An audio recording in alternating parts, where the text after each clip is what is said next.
Hi folks, it's Kevin here, and time for a number 199 edition of the Bodyworker. Thanks for tuning into the show today. Today we'll be working with Tina. Tina is not only a housewife, mother of two boys, she's also a student, and some other stuff. I can't remember what else she said. Anything you want to say to everybody, Tina, before we get started? No, this is good. Tina has become one with the face cradle already. So we'll get started with the massage. I'm just kind of checking into the body here, getting a little read. I've just met Tina a few minutes ago, and she's told me that she has problems around her right hip and her right shoulder. Everything seems to be on the right side. So we'll see what we can do with that. And begin with a little cranial, checking in with the cranial system here.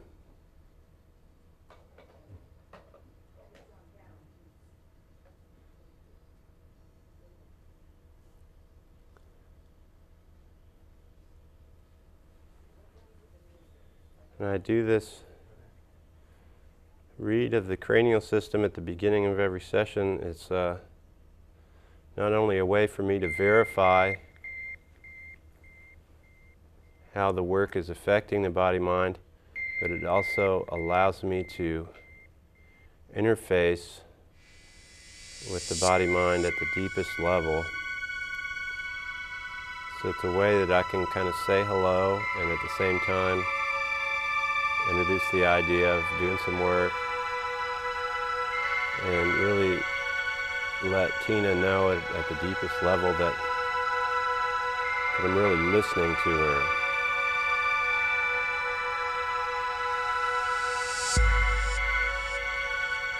And really the most therapeutic session consists mainly of holding a safe space and really listening. And when we have that experience of being listened to at that level, it's really a relief for the body-mind. For most of us, we've never been listened to at that level, and I think there's a real innate need in all of us to tell our story, to have somebody hear our story.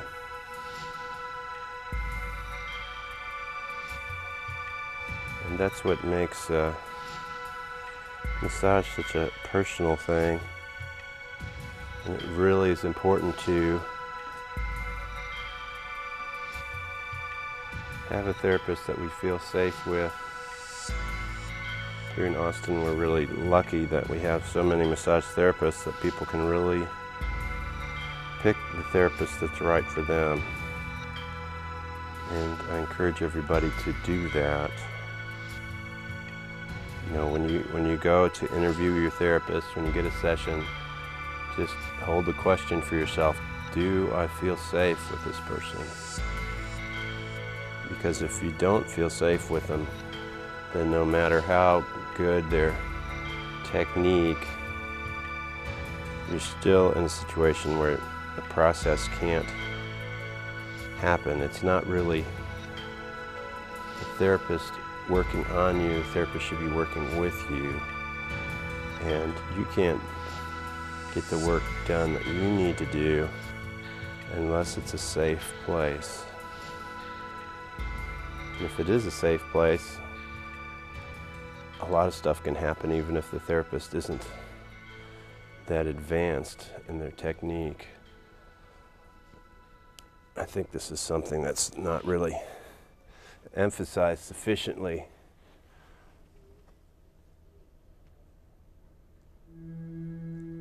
Both in educating massage clients as well as therapists themselves.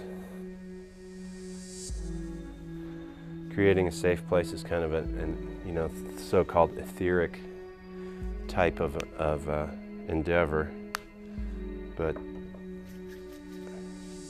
anybody that's experienced it will be quick to tell you that it's not an imaginary thing, it's very tangible.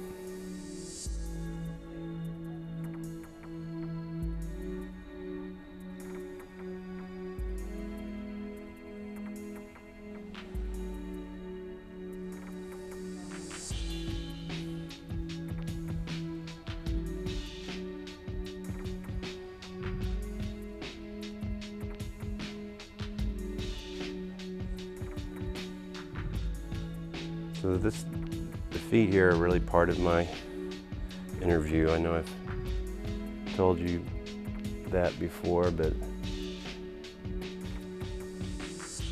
just something that bears repeating. Having this information is really important, and a lot of the information that I get during the massage session is on a non-verbal level. It's not like psychotherapy where I need to know specific information about events that have happened in the life.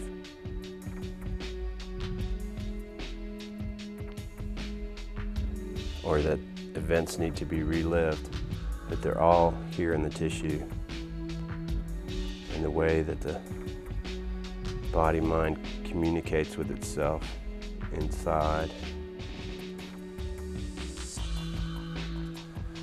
Tina told me she's had massages before, and we'll see if this is similar. How's it feel so far, Tina? Great.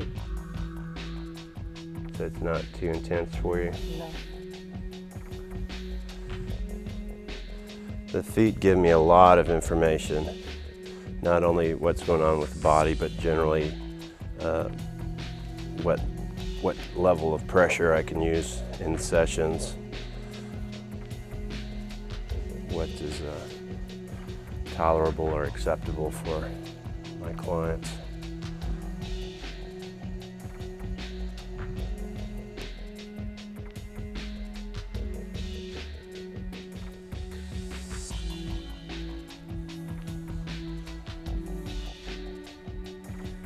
Tina told me that she's having problems really across the top and the front of the hip, right? Mm-hmm. And we can feel that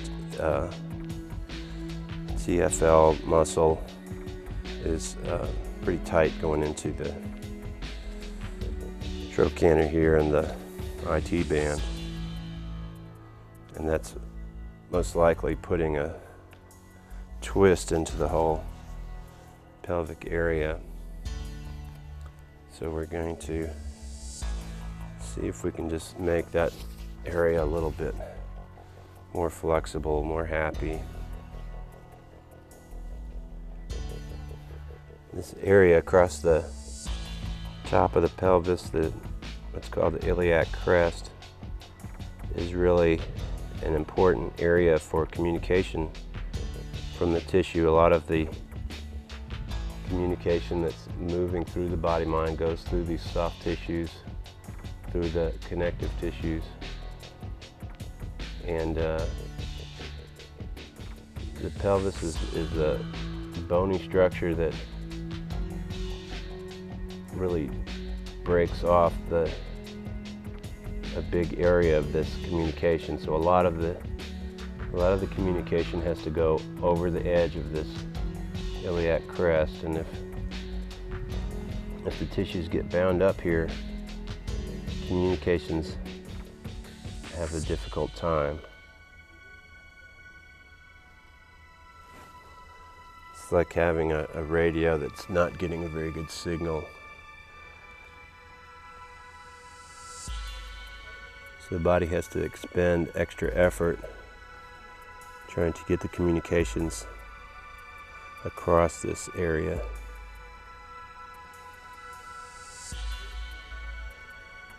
And the other area that information can get down to the legs and back up to the body from the legs is the pelvic floor. And because of our Western habit of sitting in chairs all the time, the pelvic floor is usually having trouble with its transmissions as well.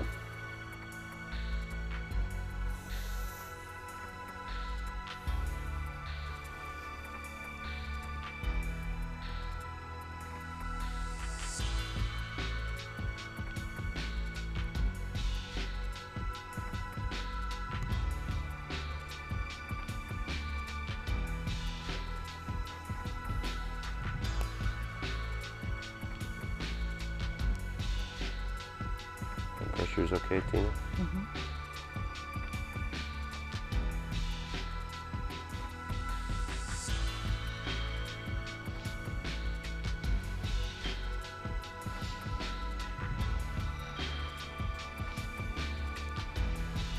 Tina seems to me like someone who's had to deal with some significant pressures in her life. And so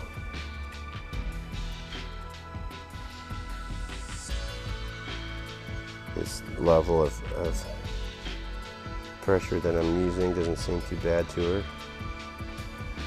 That doesn't mean that I want to overload her with pressure. In a lot of ways I want to find how we can get her system to soften up somewhat to be able to respond to more subtle pressures, more subtle sensations through the body-mind.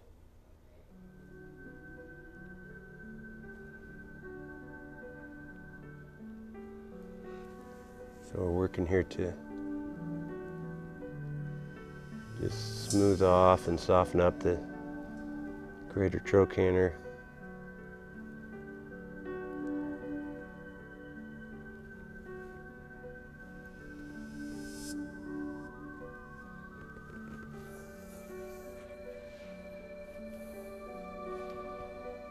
So we're getting a lot nicer movement through there. Does that feel different? Mm-hmm. So this rotation, rotating the front of the leg outward is moving much better. And it's not that I'm so much trying to align the pelvis as I am to create some slack so the pelvis can align itself. It's the nice thing about my work is I don't have to figure everything out in my head.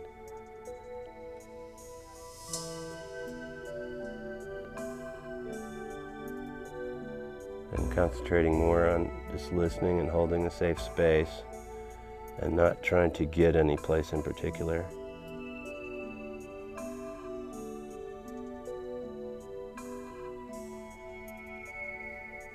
As the ancient spiritual teachings tell us, by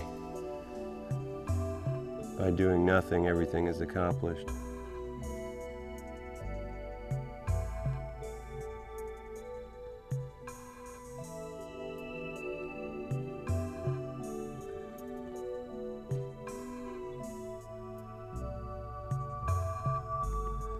So a lot of what I'm doing is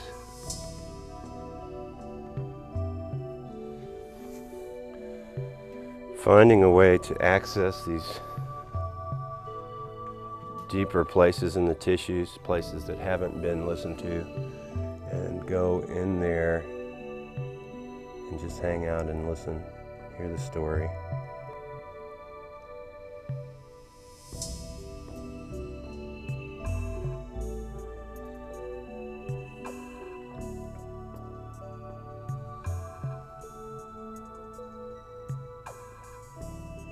And these hamstrings really play a big part in how the pelvis is situated, and the strain, the pull on the front side of the pelvis that was coming from the TFL and IT band has been balanced by this tension in the hamstrings. So they've basically been in a type of arm wrestling match here for quite a number of years. This problem's been bothering you for a long time, Tina? Mm-hmm.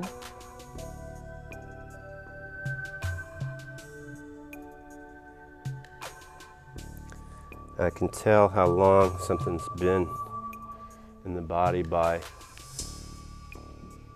how fast it releases. The longer it's been there, the slower it will release.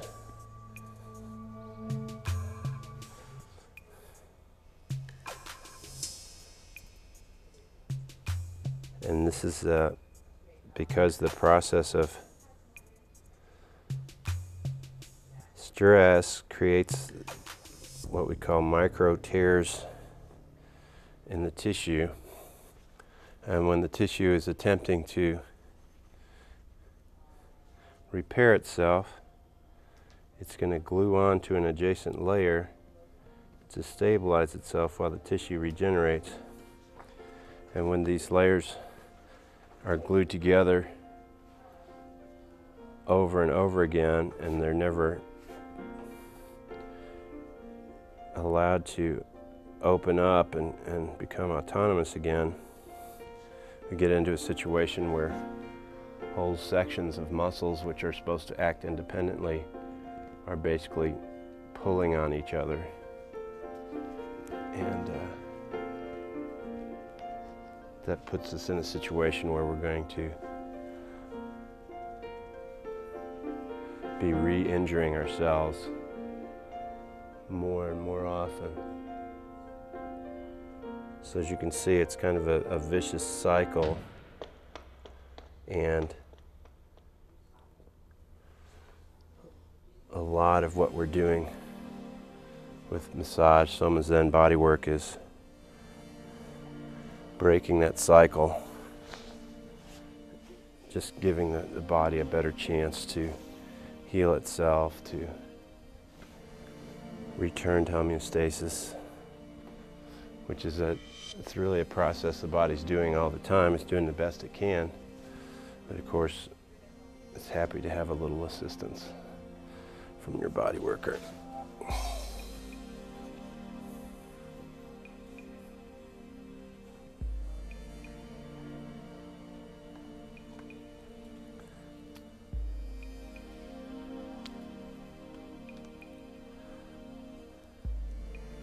John, can you close the door for me?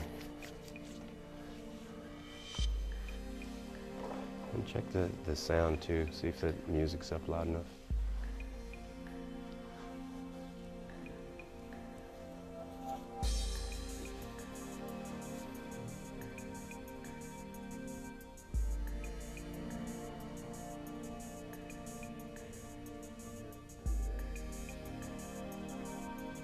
So here we're working on the second side, and a lot of times when we have pain on one side, it's like we have 51% of the problem on one side and 49% on the other, and the side that has 51% is the only thing we perceive as pain. So it's generally not really effective to only work with the pain sites. We want to use the symptoms to help direct us towards the cause. And a lot of times we're having pain in the area that's actually doing more of the work. It's being overloaded because the other side is not as coherent, or not as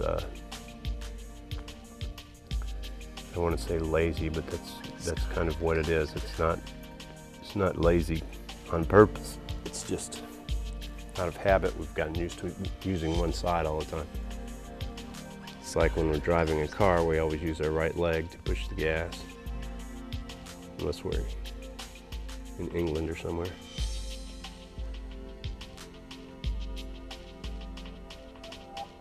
So finding ways to balance the way we use our body is really useful. Of course, I try to balance my body when I'm doing massage, but I'm not 100% successful at that by any means. But there are certain things that my left side can do better than my right side, so that's a step in the right direction, I guess. Pressures are real intense. So he's telling me the pressure's intense on this side, so this is a good information. I'm using less pressure on this side than I did on the right side, so that tells me, and I hope it's okay with Tina if I talk to you about this a little bit, but it's like the right side is like used to being tough and really, taking on the weight of the world and all that kind of stuff, and the left side is like really sensitive. And the result of that is that the left side is probably doing a lot less work, and because it complains more. And because it's doing less work, the right side is getting overloaded.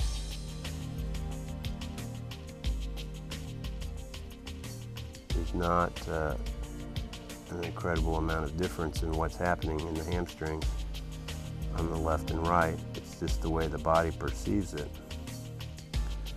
And a lot of this stuff is really just a product of how we were raised. Like for myself, my father was very tough and demanding and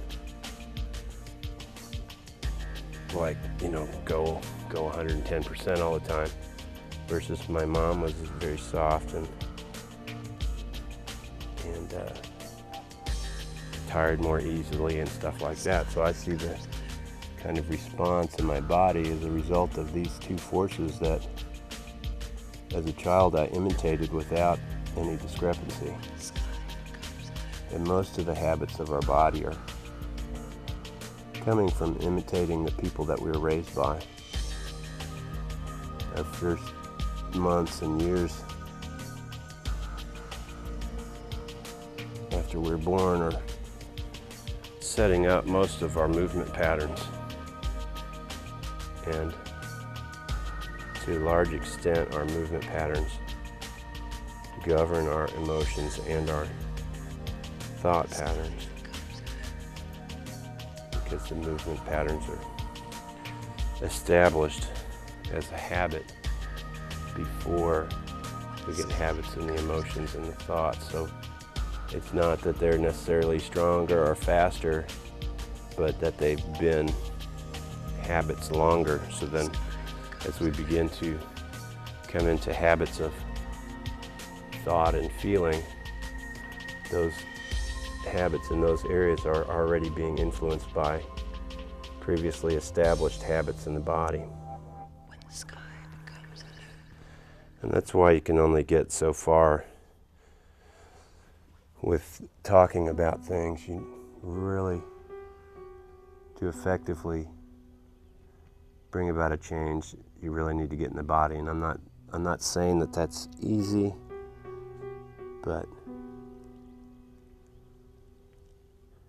until the body speaks its piece in its own way, change is really going to be in the imagination.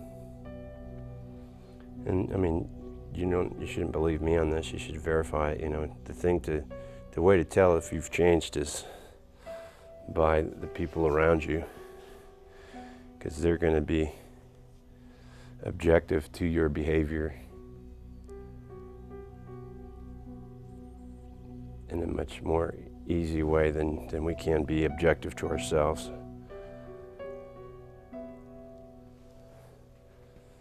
How's that leg feeling, Tina? Good. Does any of the stuff I'm saying sound right to you? Mm-hmm. Yeah, that's tender now. So this side is not, actually feels like the pattern of tension in this left hamstring is much older and deeper than in the right, and really feel like I've more like just touched the surface on this left side. We might, it might be something that we could revisit in future sessions. That's not to say that there won't be a significant change from what we've done. But when we're talking about habits that have built up over 20 or 30 years, we have really a situation where we can't do everything in 1 hour. We can do a significant amount in 1 hour, but not everything. And really my aim is to set up a situation where it would take another 20 or 30 years for all these things to come back. And of course that isn't necessarily going to happen in 1 session or even 5 sessions, but we can make a significant progress.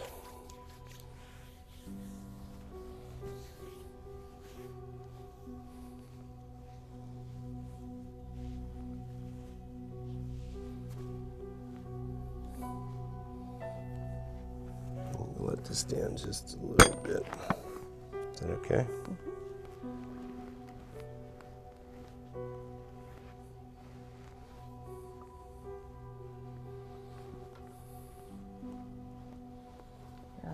Real tender.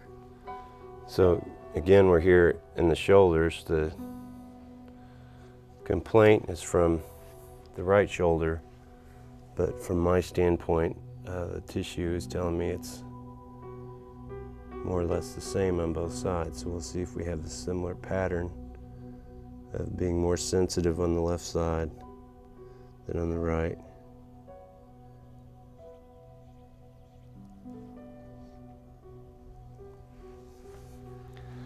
There's my contact information. If you got any questions, I'd love to hear from you. I'm only supposed to have that up there for 15 seconds there, Vivian. And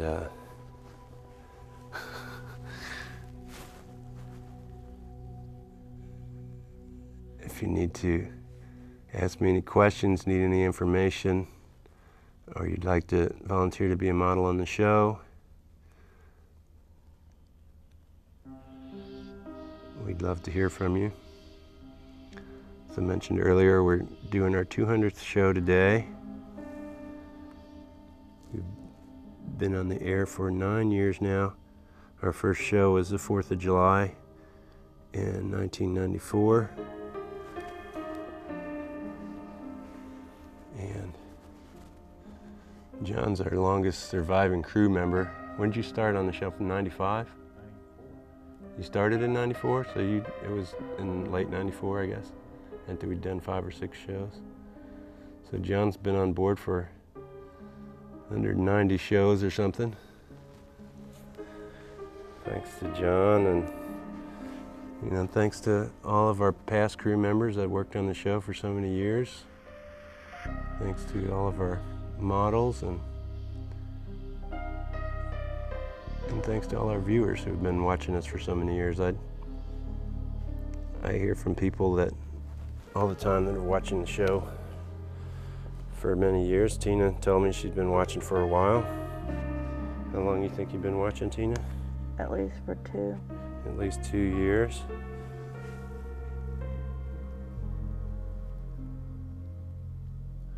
We were working to get celebrities on the show today, and old Jim Hightower, and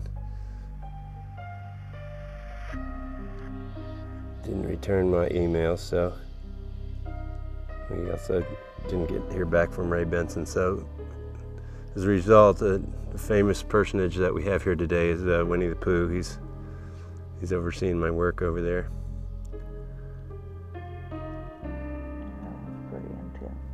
Yeah.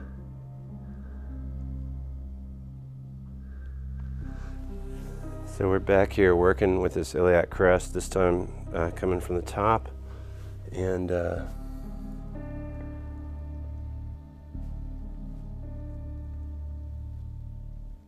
kind of softening up this area. It's really an area that most of us don't have any awareness of, and a lot of what you get from a massage is to have an increased awareness or ability to put your attention into different areas of your body. And if we can't have any sensation, if we can't have any awareness of an area of our body, then it's trouble. It's like having a blind spot when you're driving your car. You may just change lanes and find yourself having an accident. So the less of these blind spots we have in the body-mind, the better our life is going to run, the less accidents we're going to have, both psychically and physically.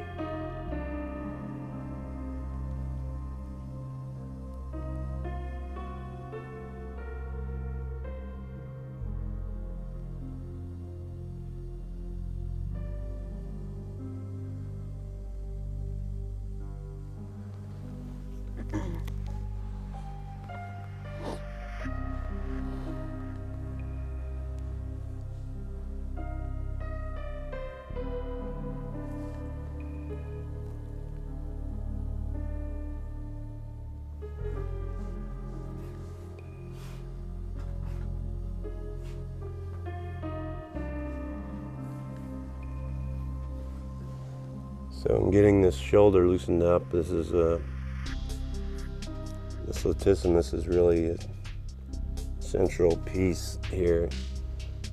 It seems to me like a lot of Tina's energy is up here in her shoulders, and it's not spanning across down into the pelvis.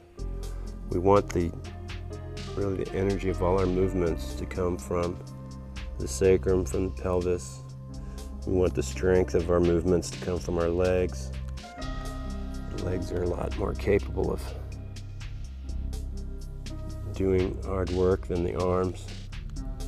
And if our arms are not connected to the pelvis in a functional way, we're going to end up just blowing out our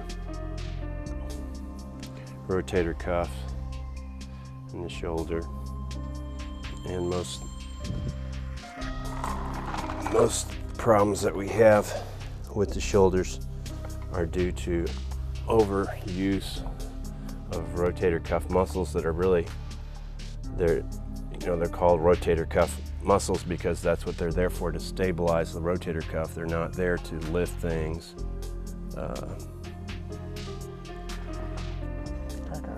I know you said you had an 8-year-old boy, and what's the other one? A 10-year-old and 12-year-old. 10-year-old and 12-year-old.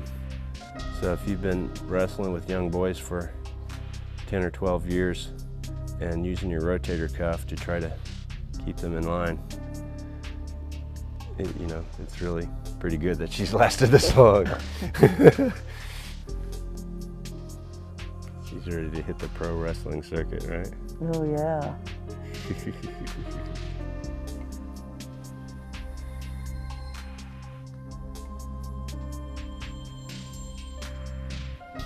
That hurts.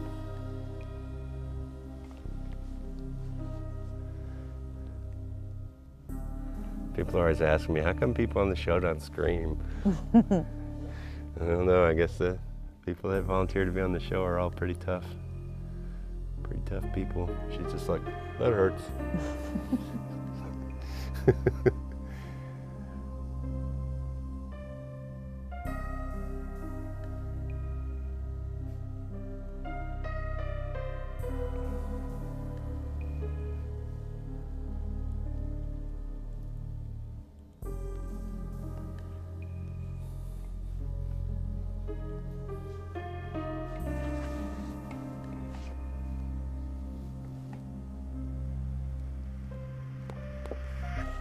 And I'm just working around the front side a little bit, just getting a feel for where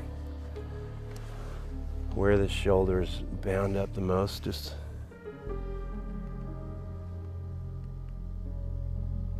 checking all the different attachments, seeing where my work will be the most efficient.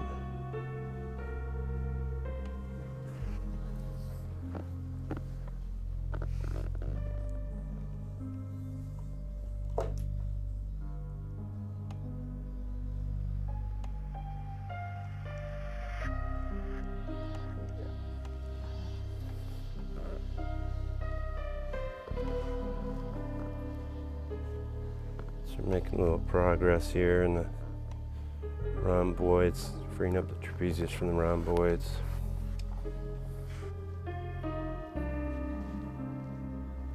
These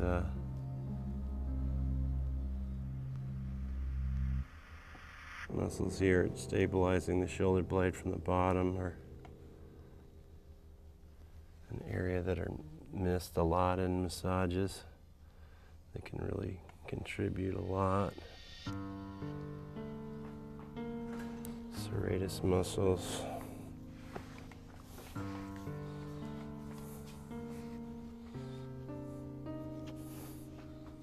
Looks like we have a little bit of computer action going on here in the forearm.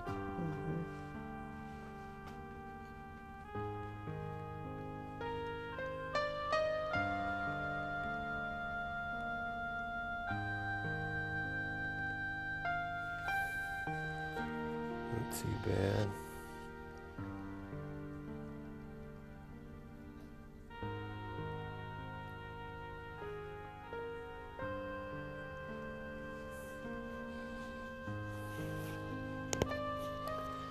The wrist release, pretty nice. So how are we doing? Does that side feel any better? Breathing any different? Deeper.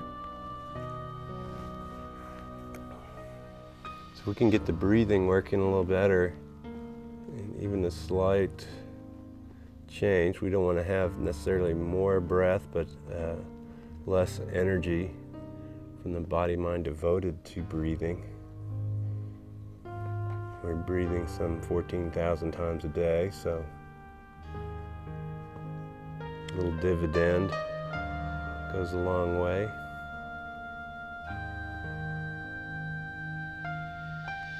And breathing is really an interesting phenomena. It's like automatic massaging system for the internal organs, for the muscles, the ribs.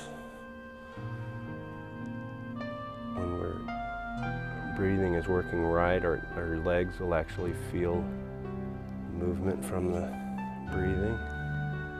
Yeah, this is more tender.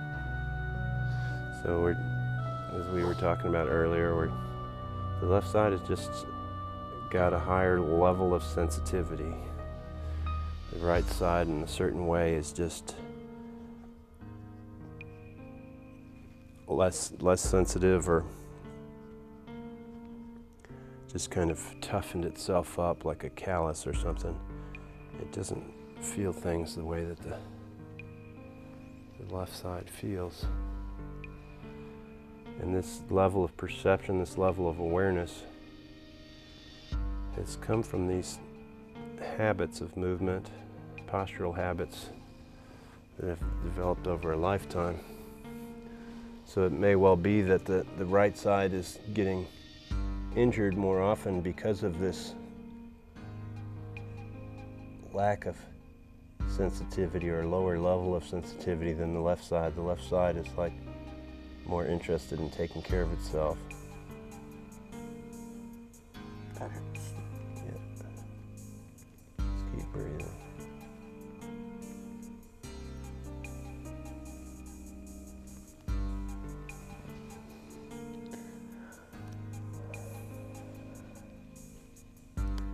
When we become aware of patterns, habits like this, it's really useful to try to struggle with these kind of habits.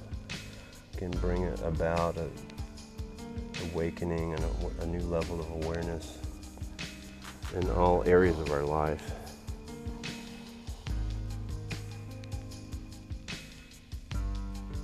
I know a lot of people You know, scientifically minded people may scoff that body work is not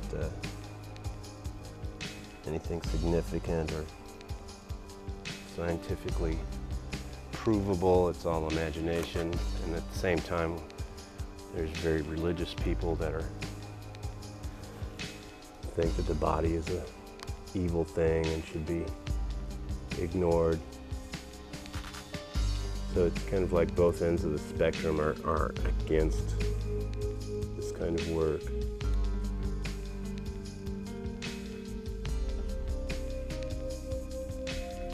But if you do your own experiments on yourself, I'm confident that you'll find, like I did from my own personal investigation, that the body-mind is an area with rich potential and allows discoveries that are beyond anything you can find through our so-called rational mind. In fact, a lot of ways our rational mind is could be called linear thinking or one-dimensional thinking, as opposed to the body mind that really thinks in 3 dimensions at least, if not 5 or 6.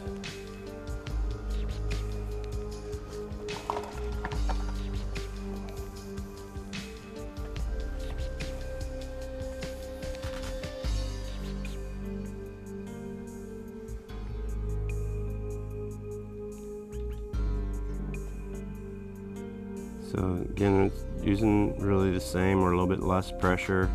Things are releasing a lot slower, and Tina's telling me it's more sensitive.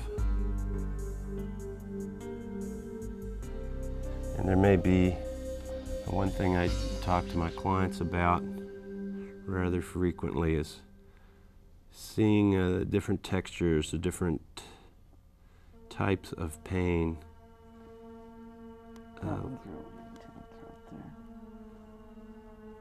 Seeing something as a more physical type of pain versus a more emotional type of pain. This can really give us a lot of insight into our own process, because the body stores memories throughout the body-mind, and having any kind of insights into these processes is really a valid and efficient tool for our own process.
So a slightly different pattern on this shoulder. This shoulder is not as much tension superficially, but more tensions deeper, and the tensions that are there are releasing slower, which indicates they've been there longer.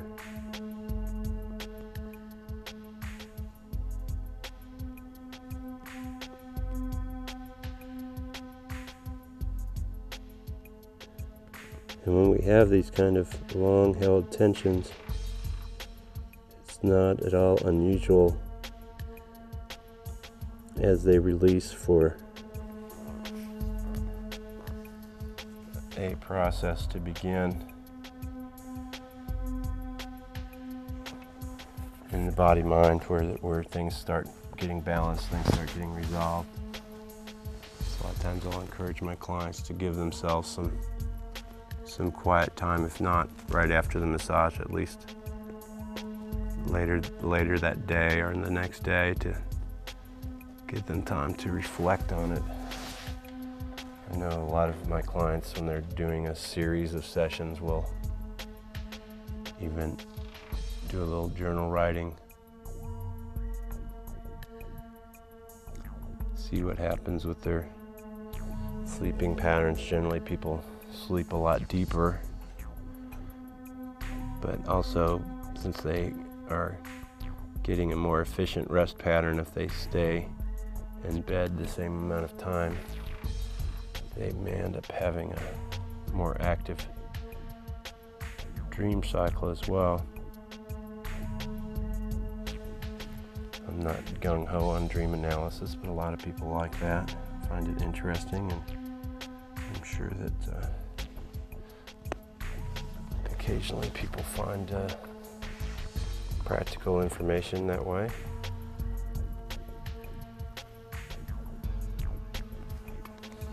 And Tina may not be able to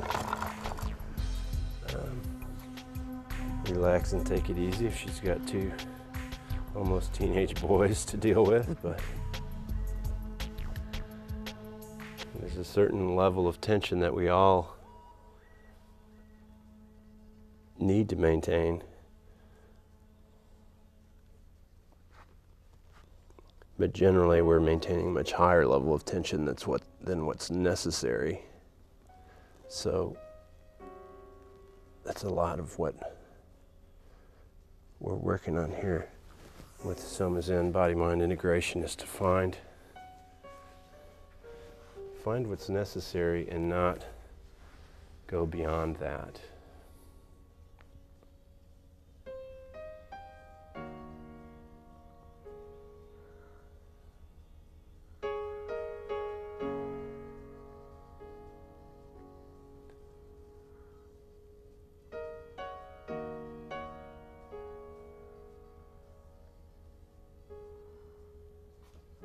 So the cranial rhythm has really changed a lot. I'm not really getting a clear reading on. It's just slowed down a lot, and it may well be that it's involved in process. This is something that I can use, engaging what to do with the rest of the session, and how I may send Tina off back into ordinary life out there. So we're ready to turn you over, Tina. How we doing?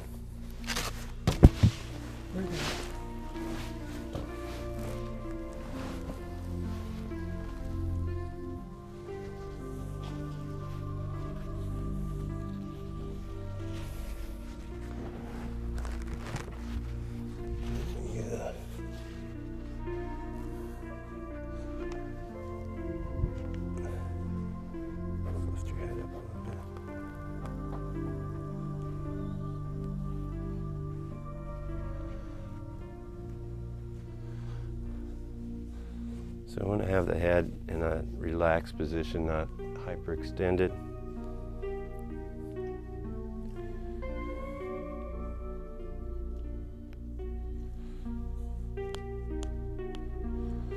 The bones in the feet seem to be moving pretty well. I think structurally the bones are not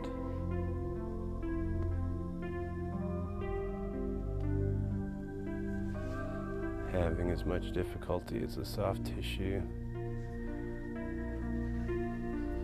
So I'm going to look here a little bit around the neck. How's the shoulder movement? Feels looser. Is there better range as we move through here? And how about this right hip? The hip feels great. It feels great, okay. So we've just got a few minutes left. I'm going to work a little bit here on the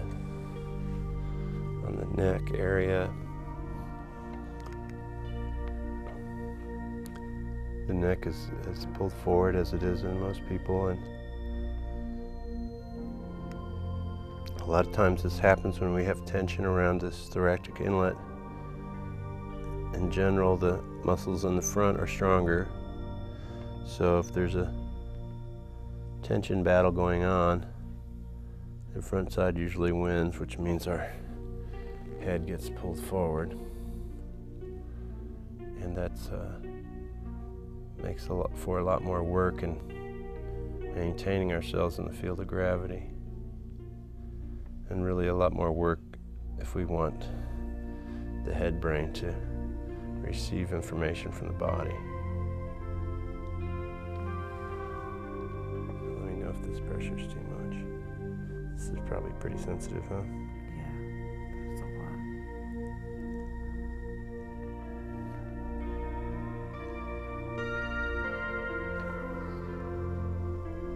So again, this left side is slower to release. The tensions have been there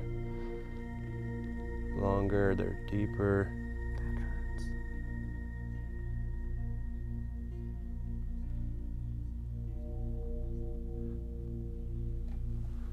And we're not, wanting things to hurt, but at the same time, I don't want pain to necessarily dictate what's going on, Right.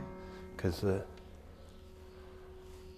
lot of what's happening with the pain is our interpretation of it. Pain is really a relative thing. You get used to certain pains, and as we were talking about earlier, there are different kinds of pain, and we may be more used to one kind or another, and therefore more tolerant of one kind or another. There may be certain kinds of pain that we want to avoid at all costs, and that's a lot of how our body-mind got into the situation that it's in. So I listen to what the client says, but I also listen to the tissue, and I try to find a happy medium between those. You feel their shoulders kind of laying back more into the table. Mm-hmm. So we just did a little work right around the sternum and the clavicles and the pec minors to allow the shoulders to relax back. And just from doing that, now we have the head down on the table. We don't need the pillow anymore. You feel a difference in how your neck is. So we're gonna, here we have the left side again. Adding a little movement with the tissue work really helps things open up faster.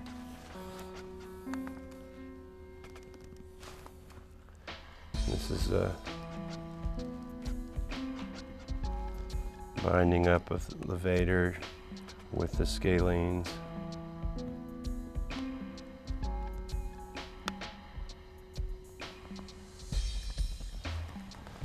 Most muscles, will have one primary function, and they'll also have a lot of secondary, tertiary response systems. And these scalene muscles are primarily for, keeping the head on top of the shoulders, but their secondary function is to elevate the ribs in an emergency breathing situation. And a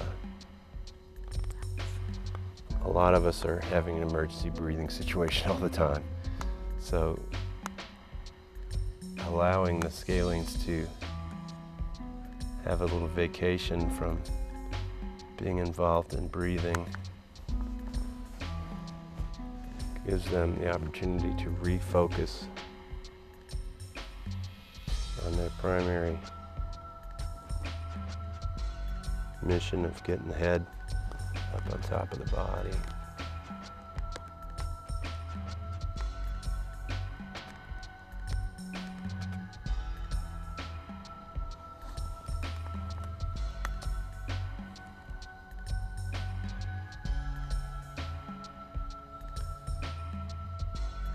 You can see the clock is running down on us.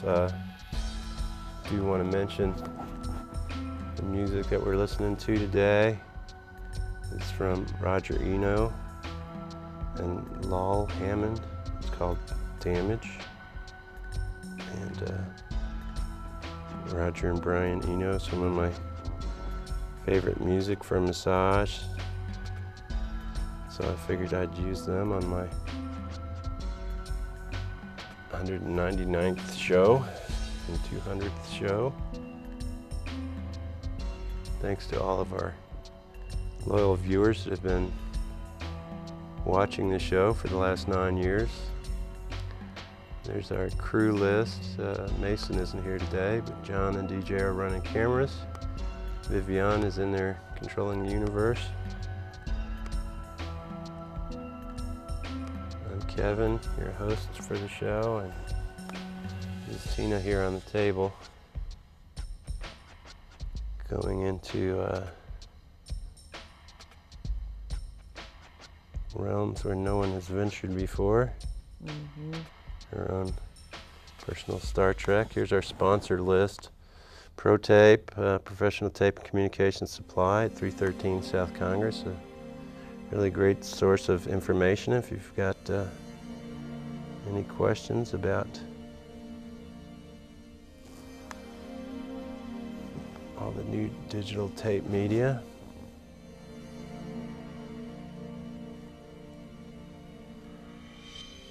Comfort Craft, Bodywork tables, supplying us with this nice hydraulic table. If you need more information, there's an address for them, comfortcraft.com.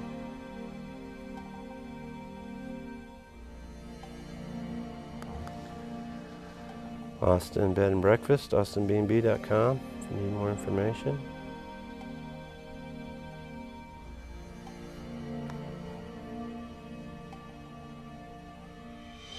And our newest show, Food You Can Trust. Check out Food You Can Trust on ACAC or look at the website for more information. We'll be talking more about that sometime soon.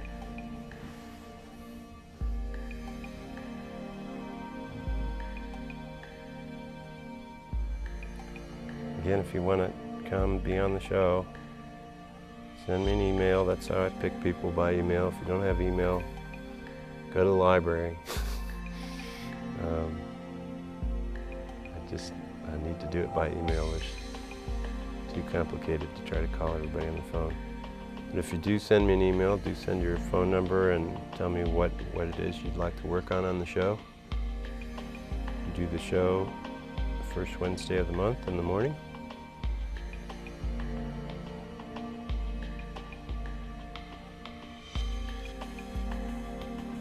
And here's my contact information. How are we doing, Tina? Okay. Just doing a little cranial work here on the temporal bones with the ears. And we're all out of time, so we'll finish up the session off camera. Thanks for watching us here on the Bodyworker, and we'll see you again next time.